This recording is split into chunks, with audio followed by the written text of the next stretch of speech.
everybody, and welcome. Melanie and Sara and I decided to have a little panel discussion today.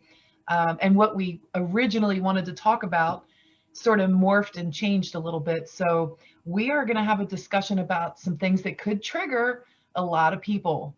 So why not? Why not?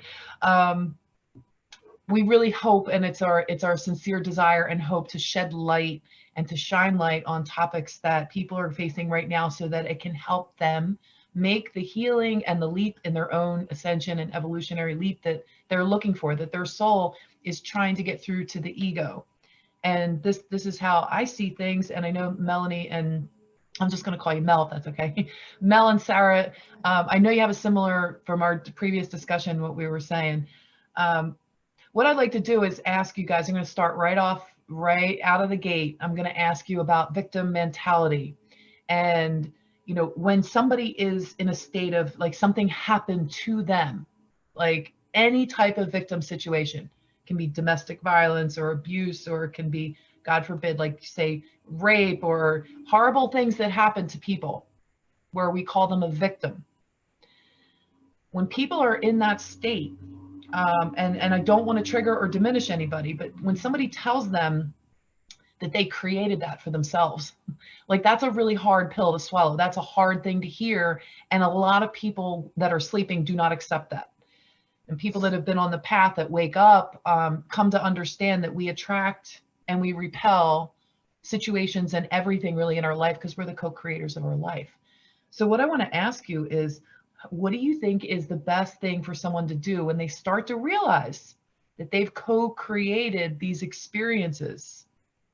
How do you let go of the victim card? What's the best thing that, Spirit wants to speak through you? Like, how have you ladies gotten to that point where you can let go of being a victim when things happen to you? So Sara, how do you feel about that? Well, I agree. I definitely agree with what you said, but it takes a lot to swallow the pill about what we attract. We are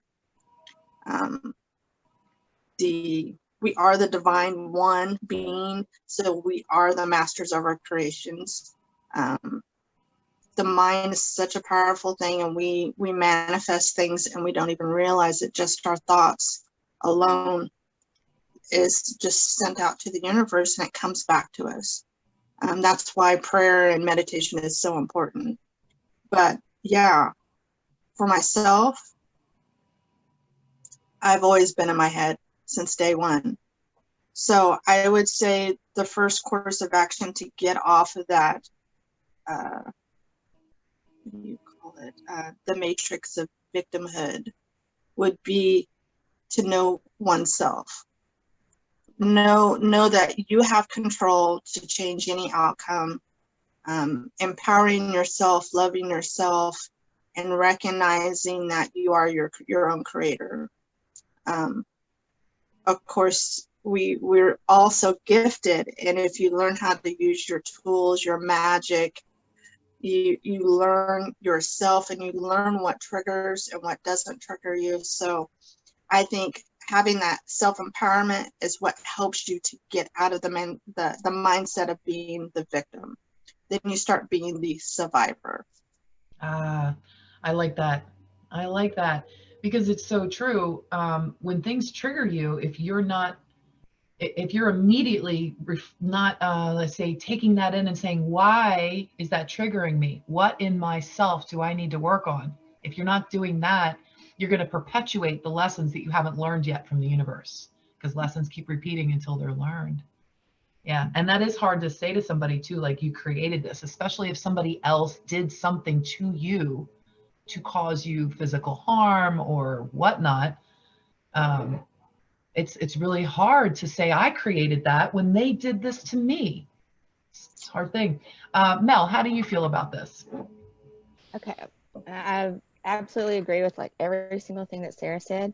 And it was funny that she called it a pill, because whenever I started my awakening, when I was like, had like my biggest or longest time where it was happening all at once, where I was coming into all of these, it was like all these dots just connected all at once for several hours. But one of the big key epiphanies that I had during that time was, holy crap, I was responsible for each and every crappy thing that ever happened to me. Even if it was something like you're talking about, where no, I did not ever, I still don't believe I ever deserved to be hit by someone else, and to be put into a position just because of maybe something that I said or something that I triggered, an insecurity in another, for them to feel that it was okay to try to make me change my belief or whatever, by literally giving me a choice of life or death. So I don't at all, I know that I didn't deserve that or ask for that. Right. So it technically, and that's how I kind of mess with you, because you are a victim. You are a victim at times, and you literally are innocent. You didn't do anything to deserve it in that moment. So you really are, but it's those moments, it's the other part of it, that if you stay and if you go back, or you know certain things, but you are also partly your own abuser, if that makes sense.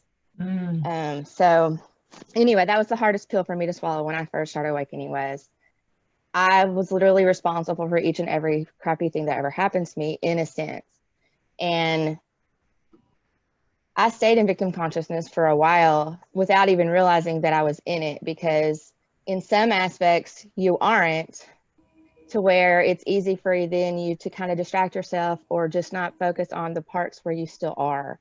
And those, for me, held me back in a lot of ways that I didn't allow myself to see until I finally broke out of that victim consciousness. And so the thing was, it's like it comes in layers, and it's like it's kind of in every aspect of your life in one form or another, to where you might become aware of it and notice it in parts of them, but then you haven't yet been shown where it's also still there in other parts. So it's like I broke out of that consciousness in like levels, if that makes sense.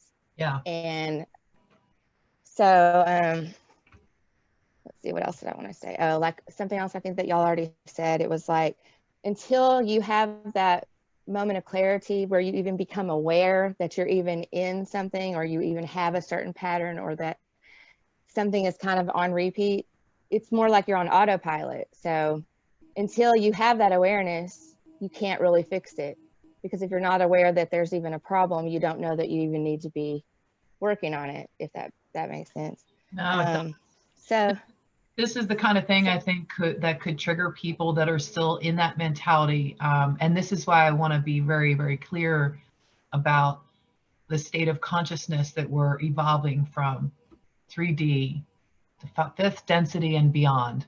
And I'm not saying 5D, because I have a different understanding of that. Let's just say, as you start growing and piecing yourself back together again,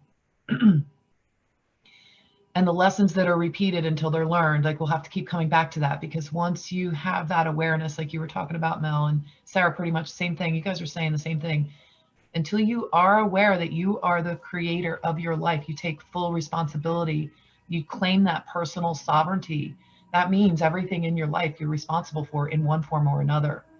So why would we create something that was harmful to us? And this, I want to get into that a little bit, because I feel like I've learned a lot about why we create these lessons. Some people think, well, I went through that so that could help other people that have gone through that. And that's good. That's a very, I want to say, elementary understanding of it. But it's like experiencing all the things you've never experienced, so that your soul can become whole, in a sense. But what do you guys think about that? How do you feel? Sarah, what do you think about as you're growing and evolving, as you're evolving yourself and you're having a better understanding of it? Like Mel was saying, she still knows she never deserved to be hit. No, nobody does. Nobody deserves anything. But aren't we just spirits learning how to, co-creators learning how to get along with each other? And if you look at the human race right now, like we're proving pretty much that a lot of people can't get along with each other. They infringe on each other's energy, on their rights. They steal energy, they take energy, they name call, they bully. Like there's still a lot of that going on. So there's a lot of victim mentality and blame going on right now. So Right. how do you break free from that? How do you get that understanding that you're co-creating everything? How do you wake somebody up and get that understanding? You get, okay, so let me Yeah, that was a lot. Sorry. it was, because it got me thinking about how we have false beliefs when you're already in that situation. 9 times out of 10, your partner is programming you to make you feel less than. You're solely controlled by manipulation and so many different aspects. So it kind of like, it's like those strainers that kind of fold down on you. So the spaghetti strainers, you know what I'm saying? Yeah. So every relationship has different components in each of them. So for instance, money. Your beliefs on money will affect whether or not you can break free, sometimes financially, because your partner will manipulate the money and how it's controlled, which then controls you. So what I'm saying, originally my first thought was empowering oneself, educating oneself, so you're understanding the patterns that you're living in. Then that's how you break the pattern, because you change the belief of it, and then it empowers you to make your next move in the next section. A lot of people that are in relationships are being controlled where they financially can't get out. They're embarrassed, they're scared, they don't want to ask for help, because it is very embarrassing once you realize you've had enough. It's hard to go to work and cover up bruises, or it just affects your emotions, period. I remember many a times having to wear a mask. You're basically wearing a mask and covering up what's hiding outside of where you're going. Yeah. So you live kind of in a false matrix, and you're stuck until you realize the understanding of why you're in that matrix. For me, it was a long time. And what I noticed is that the pattern, I would get to love myself, I'd be happy, and then the next partner would come, and then I would be happy, love, I'd fall, and then I would lose control because I lost myself, because we conform to our partners. We want to please our partners. We want to think that we're getting what we put in and we get back. I mean, that's what a partnership is, you know, two people joining together, working for the same cause. But once you realize that if you don't really know yourself and what you're doing or what your partner's doing, you're just working and giving, and you're not maybe even working for the same common good. So you lose yourself, and then you minimize, you let go of your beliefs or your boundaries, and then being called out your name later turns into being shoved or kicked or punched, not able to leave your home or go to work. And then sometimes children become involved, and then you have to protect the kids, and then you forget about yourself because you know that you have to protect your children, or you don't want your kids to see this, so I'm going to be quiet. I'm not going to say how I really feel, that he's a this or this, and this is happening because of his choice, not mine. And you take it. You become the doormat. So you just have to empower yourself not to be the doormat, or pick your battles, and then get your plan. Get your plan B, so you can become your sovereign being and have that control. So it's kind of like the movies that you see, like with Julia Roberts. There was one where Sleeping with the Enemy. She faked her death. Was that Sleeping with the Enemy? Yeah. Mm-hmm. Yep. Yeah. And a lot of people are living with this and you'll never know. Yeah. You will never know, because they will take it to their grave with them. Yeah, and when you said wearing masks, it's not just makeup to cover up the bruises too. The mask can be a happy face. The mask can be just positive. People that are positive, you'd never know. The people that are in the most pain sometimes smile the biggest. And these wounds, a lot of times, especially the ones with the happy face people, I'm going to call them that, not to be, callous or anything, but emotional and mental abuse is also extremely detrimental. It puts you in a state of depression where, you could be suicidal, or maybe multiple times, or maybe it turns into a chronic state where you battle chronic depression for a very long time. And sometimes it's a lifelong experience in order to teach you what the depths of your pain can be, what the depths of your soul can actually feel. And I mean, I've battled depression for a very long time. So, Mel, how do you feel about that, about everything Sara was saying? She brought up a lot of good points about this topic. I know it's a very broad topic. I know there's a lot of things here, but what's every single thing. You're coming from such a wholeness place, thing, you know. Like, so. Well, I'm kind of good at, like, I'm not quite there, but I'm so much farther than where I was that it might appear that way. But I'm getting there.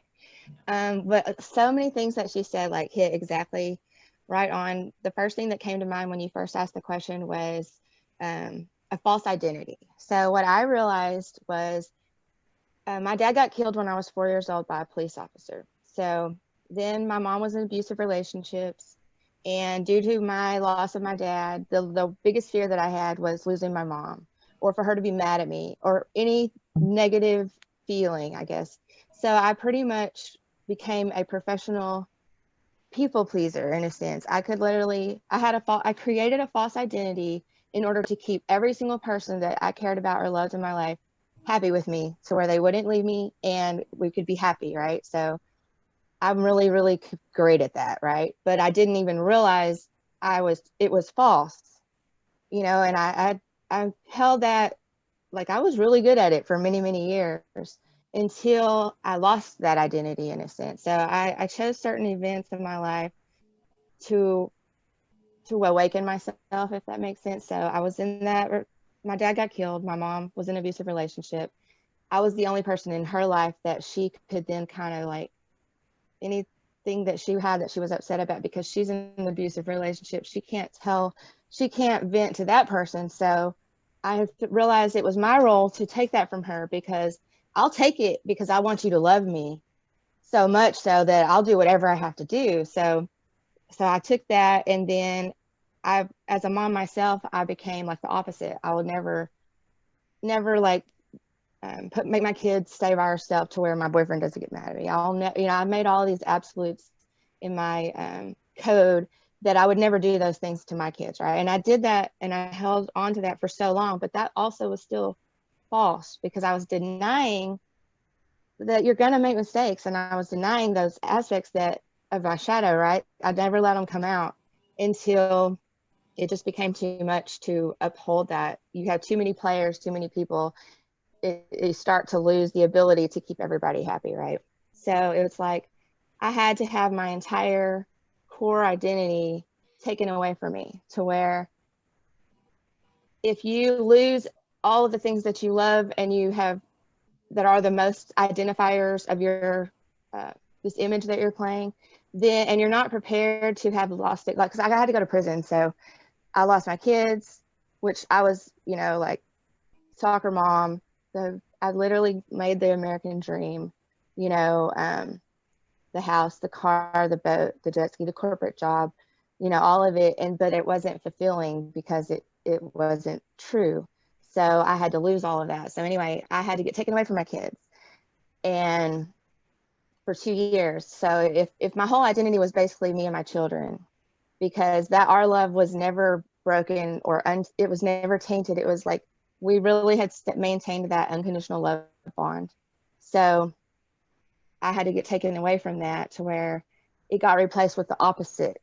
And so it's like I lost that first false identity, but I thought it was me. Then basically I became my shadow self, and I ended up that's still not your true identity though, right? So because I had lost all the things that I love most about myself, I was very susceptible to an influence of then getting into my own abusive relationship, because I didn't know who I was. And so then it begins innocently and happily until, well, y'all know how it plays out, to where once that was over, it was 7 years. And the only way that I was able to get out of it, because I had reached a point where I couldn't tell anyone, because it was embarrassing at that point, because I knew I was going to go back. So I took this moment to reflect and be like, okay, well, if you're going to stay anyway, you really can never tell anybody else again. And so I knew I was going to stay. And so I just learned how to hide that even more. And it was like kind of accepting the fate of, I know what's going to happen. I know what's possible. And I'm choosing to stay here anyway, which then makes you kind of hate yourself even more. And it just got so bad to where I had to have the tower moment where God stepped in. And I'm not going to say that my life is more important than anyone else's, but I know that day was probably going to be the day that I would die. I knew it when I woke up. Yeah, so God had a different plan for that day. And I actually was going to have to babysit. And I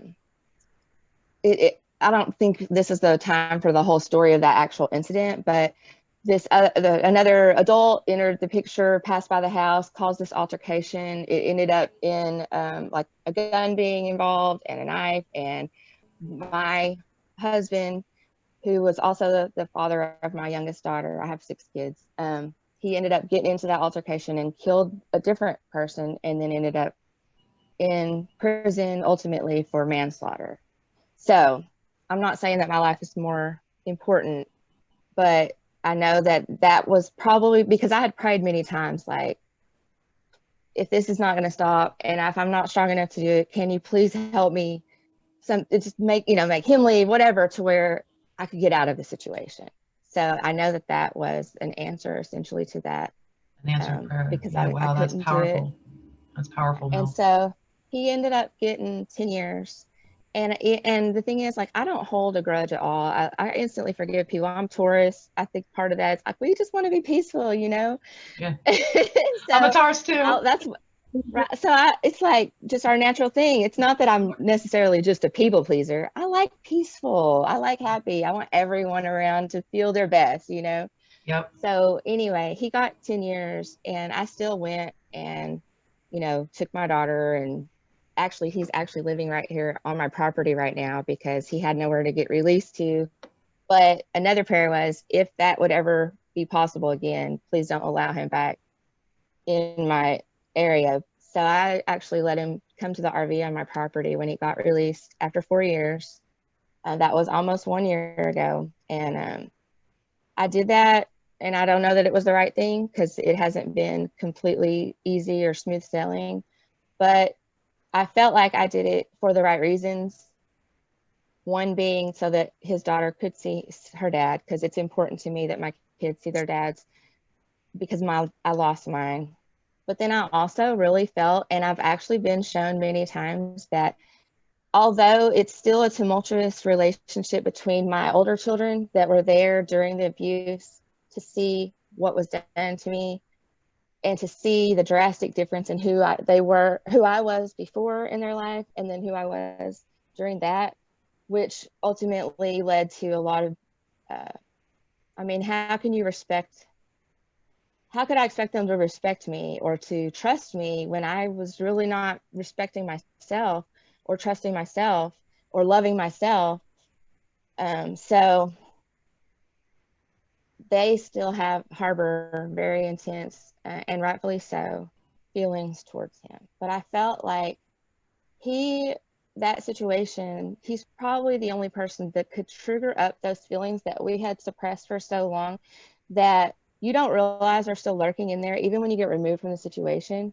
So even though he was gone for 4 years, I had no idea the depth of the damage in every body that we have, energetically, spiritually, physically, mentally, emotionally, psychologically, every single aspect. It was like, it took me a good 2 years to even realize I wasn't even running my program or my narrative or even my voice in my head anymore, because he thought so opposite me. Like, we literally are, if you look up any single thing about us, we're literally the opposite. So if you are very also strong-willed and opposite, it was bound for disaster, but it was a beautiful design. Like, I so appreciate it now. Melanie. But anyway, so Melanie, yes. is he a Leo? No, well, he's not. No, he's an Aquarius. Okay. But for me, like, yeah. Anyway, so I started to realize that I wasn't even thinking like me anymore, but it was such a new, it had been ingrained in me so much, because when you're in the thick of it, you're usually not going to be the one that's reprogramming the other, if that makes sense. I don't know how a better way to say it. It's like, you don't realize it at the time. And even though you're not believing it as they're saying it to you, because it's usually just false accusations and their own insecurities being projected on you, which really was never about you anyway. But as they're saying all these things, even when you know they're not true, you're not that, it's all bullcrap. And you want so hard to convince them they're wrong, and you'll prove it one day, right? Yeah. But you don't realize that as that's happening, you actually start to be programmed to be thinking that way about yourself, in a sense. Yeah. So it's like I started to believe it, and then I actually started to be more in my shadow, which I had to actually let her come out because she exists and I needed to integrate her. But yeah, I went from one false identity to the opposite false identity. And now what I'm working on is creating my true self. So I'm actually like writing my Disney princess themes. And once it's complete, that's when you like become your full sovereign royalty, right? So I'm just going to tell y'all one little line from it. You integrate the old with the new to become the real you. The best parts of both are what will make it through. Oh, I love that. And it rhymes too. You know, I love rhymes. That's like spinning your magic in creating your life. Well, it's interesting how you say with the false identities, you went from one extreme to the other extreme. It's like the swing of the pendulum. And now it's, where do you find your happy balance in the middle? And when you were talking about, once you recognize that the program isn't yours, but it's running, it's like everybody gets to that, not everybody, but I hope when people get to the point where you realize somebody's projecting something onto you, they're trying to, when they're projecting onto you, they're trying to use an old method to trigger a program within you. It was their way of stealing energy from you at a very basic level. When people steal energy from you, they run a certain program that's control, and they attach it through cords and through different ways that they steal your energy. So when they have a hook going into you and they're saying stuff, it's like a projection. And as you become more evolved and centered and grounded in your own energy field, you can feel these projections coming at you. So when you first realize, like, that's not true, you know, you want to stop them. You want to be like, stop lying about me, stop saying this, stop saying, and it's a battle. It's that internal battle, but you're not coming from the place in the middle, in the center, or it doesn't matter what anybody else says about you, you know. And it's hard to get to that place. I've gone through old stuff recently that's still old programs that we're playing that I had to clean up, and you don't realize how deep the onion layers really go until you start getting in there and doing that work. And you think, how many times do I have to keep going through, you know? It's like, when are you going to get off that merry-go-round, that spiral? Because things keep coming up and you think you cleared it, but yet you find another layer. And I like how you said that when you realize that it's almost like their program going, it's their projection. It's like, you know, on the inside, that's not your true being, your true self, who you are becoming and integrating to be. So of course you want them to know that. But when you get past that, there's another step past that too, that gets to, and we're all striving to get there, I think, is where you don't care what anybody says or thinks about you, because their projections are just like, they come into your field and then they just disappear. They melt away, they transmute, because you're vibrating so fast that their hooks don't even reach you anymore. And I think when we've had probably moments of that, so we understand that, or we understand that. but getting to that state where you're like that all the time, wow, that must be like wonderful, not to have to worry, not to have to run those old programs anymore, because you know what people have said about you, what you should be. People get triggered if you want time to yourself and they don't understand that, you know, you actually prefer your own company instead of having your energy stolen or belittled, or, you know, in their own ways trying to run the programs, and you just don't want to be around people anymore that do that. So I know that's off topic there. Can I add something real quick to what you Oh, just please said? do. Please do. Okay, so this is something, when I first started awakening and I had this big download and it was like all the spiritual laws and stuff, I had like these other ideas, and it's like I had no one to like relate it to or talk to about it or anything. So I was trying to like share it with my family, right? My mom and my children, right? I thought, well, I want them to come along with me. This is a beautiful feeling. So we had this big family meeting, and I had all of us do like, okay, well, what's your Care Bear stare? When you're a superhero, what are your powers? You know, because I always think like that, right? And so I had like also told them, I said, I think that really all we need to do is go through and do an inventory on everything, like, because I was trying to figure out, how do you love yourself, right? And Google could not tell me. So that put me on the journey, like, to figure it out. So, you know, months go by and I'm trying to figure it out. I can't think of anyone that does know how to love themselves that I know, really, because I'm thinking that they do all the same stuff I've done, and I know I don't love myself, right? So then I thought, well, I think I'm asking the wrong question. I don't think it's how do I love myself. I think it's what in my life or about me do I not love. So if I can identify all the stuff I don't love and remove it, change it, or accept it, depending on what's possible, then that is going to definitely take down on the things that would mean that I'm loving my life, right? I'm loving myself. So anyway, one way or an idea that I had of like, and I have not been able to master this yet, but I think this is the month, was basically I decided I'm not going to play the role that other people have me cast as based on something from my past or just who they think I am. Mm-hmm. The problem had been that I had never fully even known myself, right? At the beginning, I didn't know myself at all. Like I had no idea who that I was. So if you don't know who you are, then it's very easy for other people to tell you, because there's like, if you don't stand for something, well, if I can't even stand for myself because I don't know who I am, I'm going to fall for anything potentially that other people try to convince me that is a definition of me, right?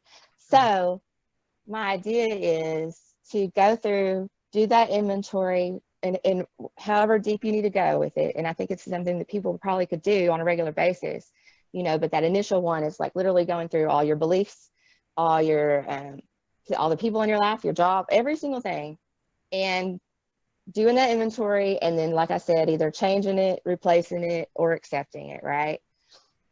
And then adding stuff too that you do want to be, that maybe you have yet to do or be, right?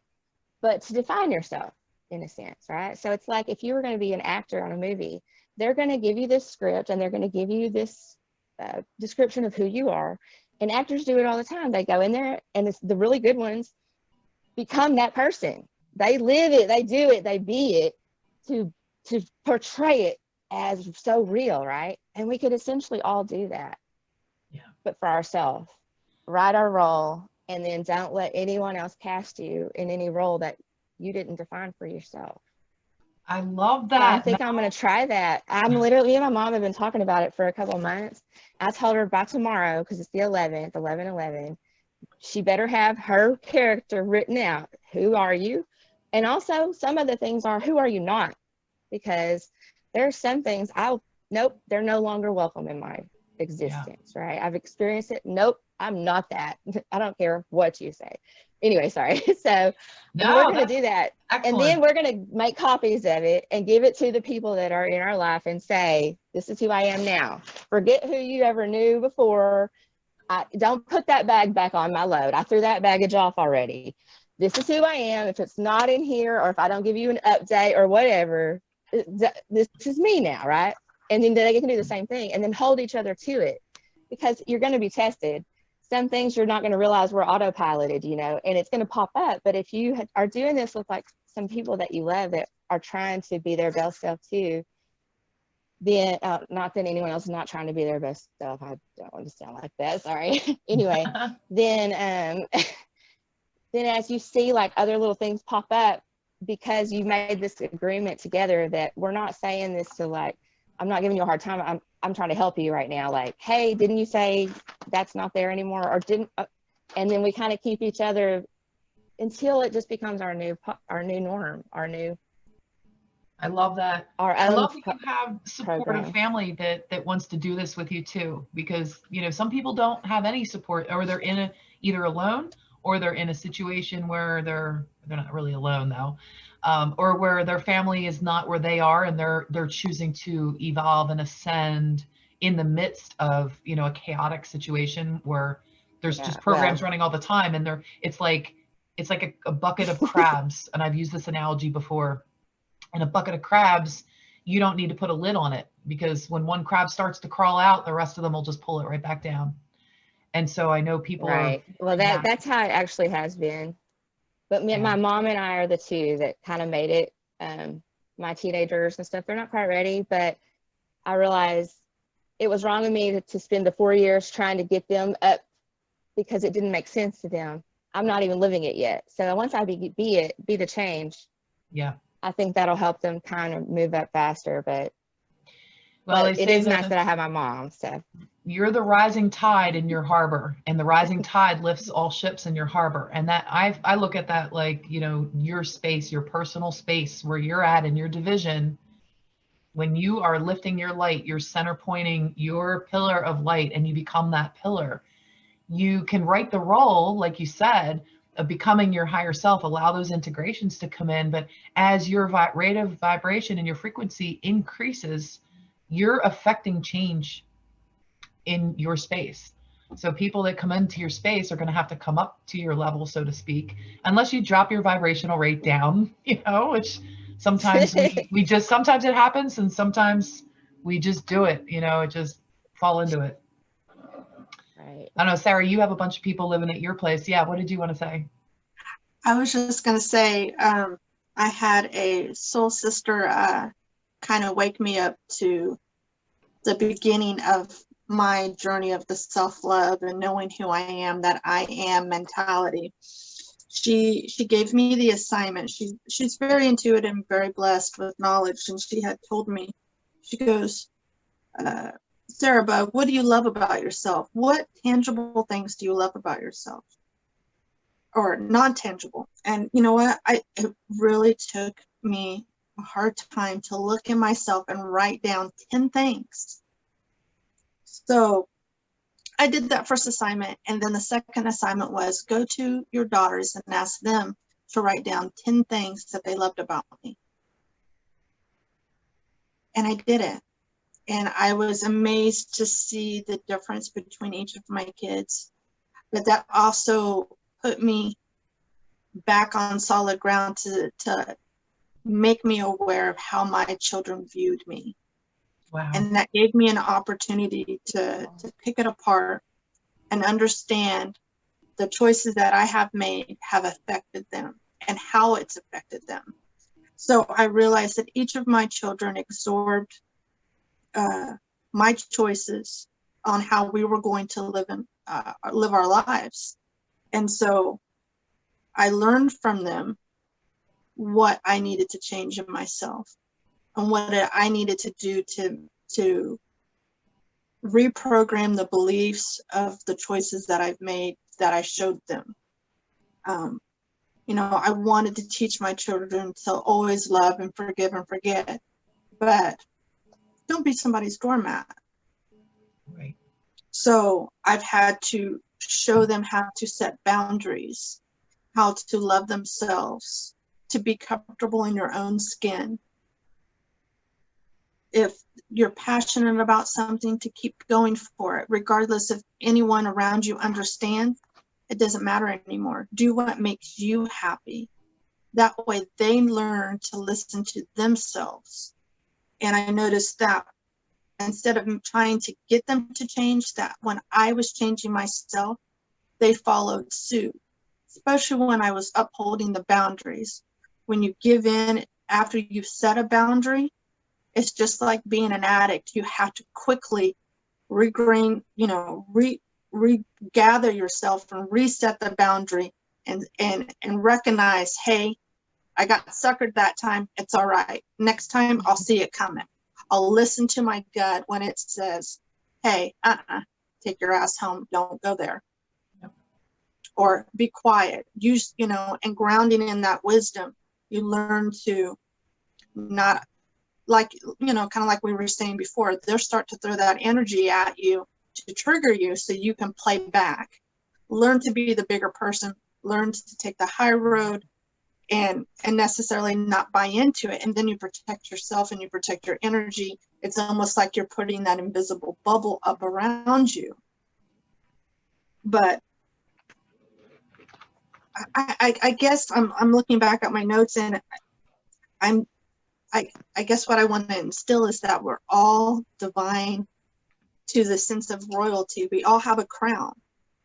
So even when you make a mistake, remember who you come from, who you really, really are, and adjust your crown and keep going. I love that. Yeah, dust off that crown, straighten it out. And I love that homework too. That's incredible. So your soul sister was very wise who gave you that work. And, I might actually try that with my own kids. Yeah. So what I also did in that lesson is I reminded myself, I looked at it. I wrote it on my bathroom mirror. I wrote one for my daughters to remind them how powerful they are and how loved they are. And, you have to apologize to yourself. You have to forgive yourself. Because if not, that will be another false program that, we made choices. At the time I made the choice, maybe it wasn't the best, but I did what I could. And so you have to forgive yourself to keep going, because you cannot stay in the past. You have to make peace with it to stay in the present mind, because it will affect what you're trying to manifest if you live in the past. Yeah, that's true. And when the past is gone, it's gone. You can't change it. And I know there's all kinds of talk in the spiritual community about time travel and things like that. We're not getting into that. We're just basing that in the reality of the quantum present moment. Now, the now moment, the quantum time, where all things are possible in this now moment. But you can't be in the past because your energy goes there and it stays there and it keeps running all the old programs. It keeps it on repeat or on loop. And we're trying to break free from that. Now, once you're standing on solid ground and you understand what you're capable of in manifesting, there are ways to go back in and change the past. Yeah. So say that's advanced. You're getting into like advanced teachings though, Sarah. Well, and that's just it. Is that what you have to look forward to. So remember that there are no limitations of manifestation. Once you empower yourself and you're able to recognize it, then you can go back in and change it. Yeah. YouTube is fabulous. There are so many people that are educated. Don't stay in the box. Get out. Educate yourself. Understand what it is to be an empath or being sensitive. Understand the components of usually the other person. Once you educate yourself, just look up the word narcissistic. And if those traits of a narcissistic match your partner, understand the give and take. You're going to understand his chess moves or her or whatever, because it's not just men. Women can be narcissistic also. And what you don't realize is that you also follow those traits. Once you learn those traits, you will mimic them if you're not helpful. If you lower yourself, you will find yourself playing the game of a narcissistic. And so to stand in your truth and recognize it, educate yourself so that you are, you're not fighting, you're not keeping it in that lower grimy vibration where it keeps you down. But if you recognize it, you can use that as a tool for empowerment to uplift yourself and not fall every time in that ditch. Yep, that's really true. And like what you were saying about, it's not just women, it's men. Just one of the statistics that I'm going to be putting in links in the description box are going to be I'll probably put a card at the end of the movie and everything too, at the end of the movie, at the end of this show or broadcast. I'll put some links and information for you guys, but down in the description box, the link to these statistics. 1 in 4 women and 1 in 9 men experience severe intimate partner physical violence, intimate partner contact sexual violence, or intimate partner stalking, with impacts such as injury, fearfulness, post-traumatic stress, things like that.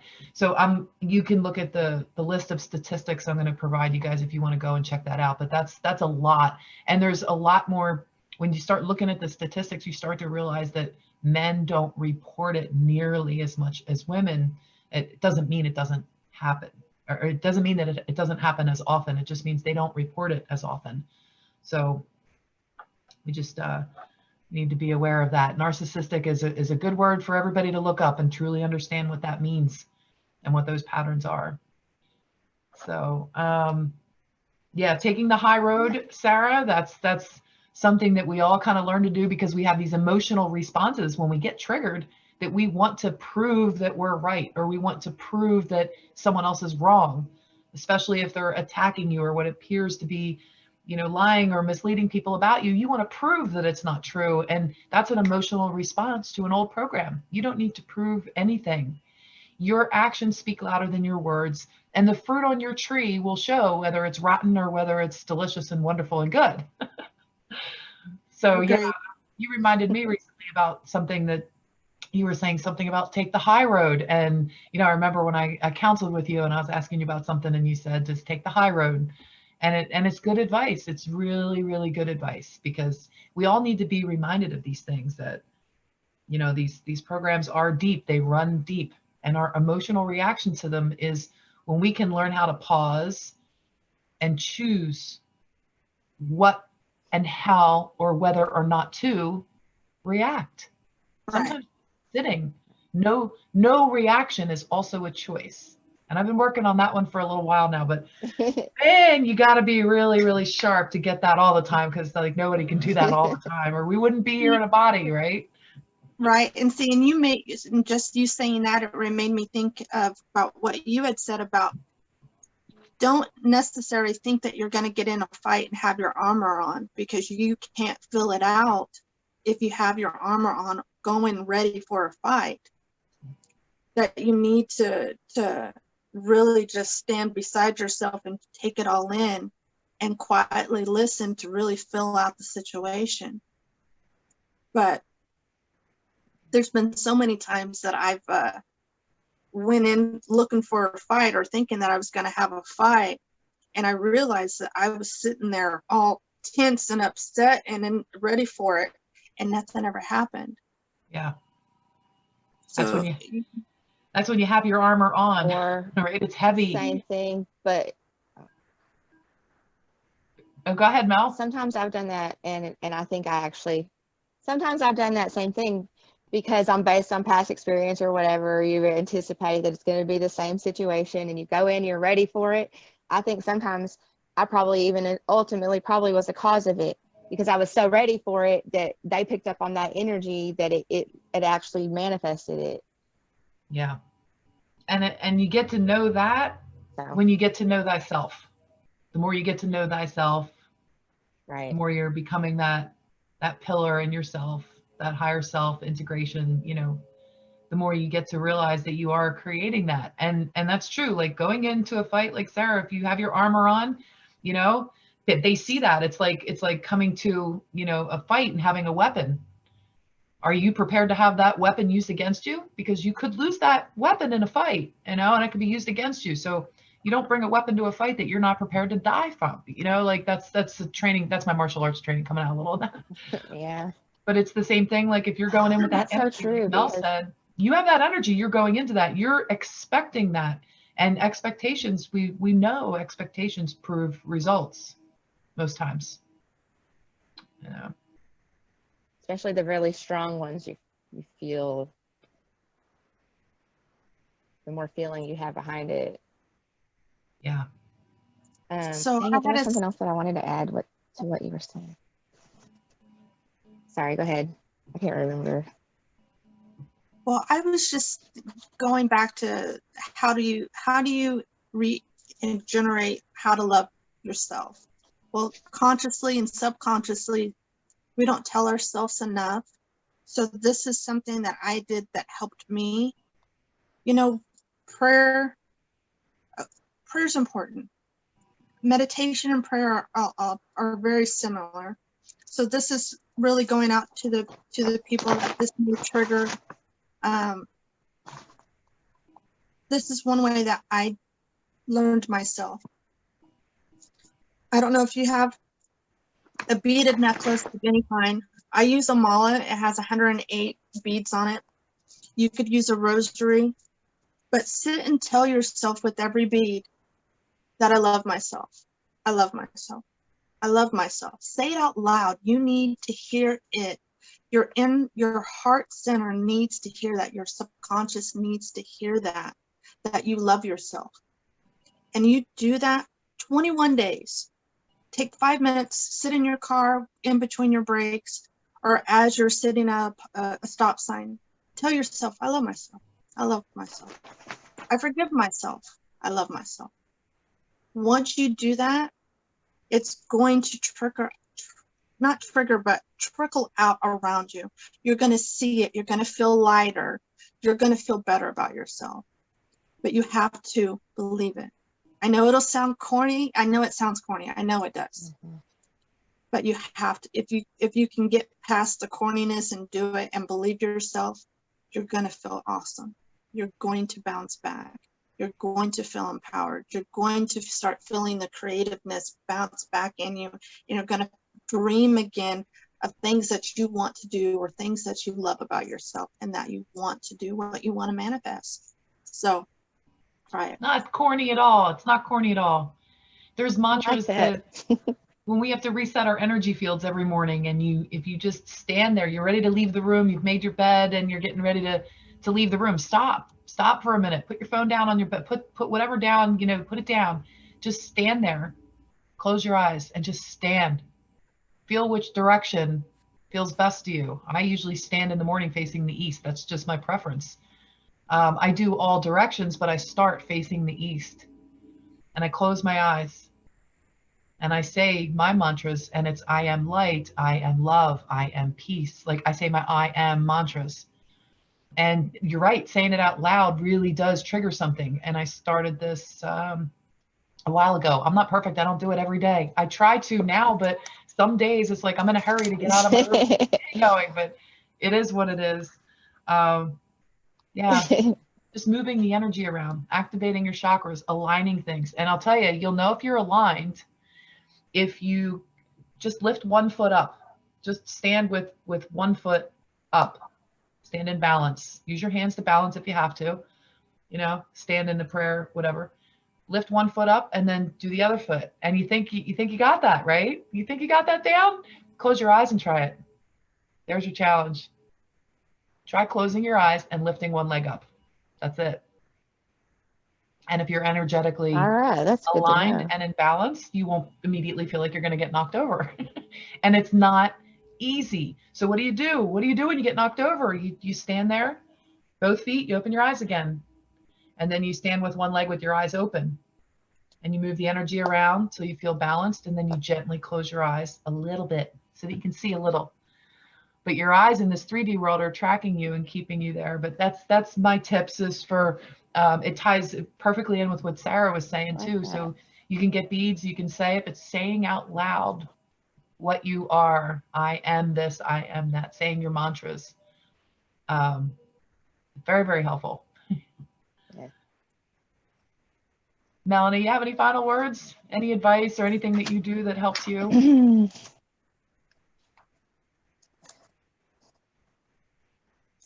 Well, basically kind of the same thing. I mean, I go outside.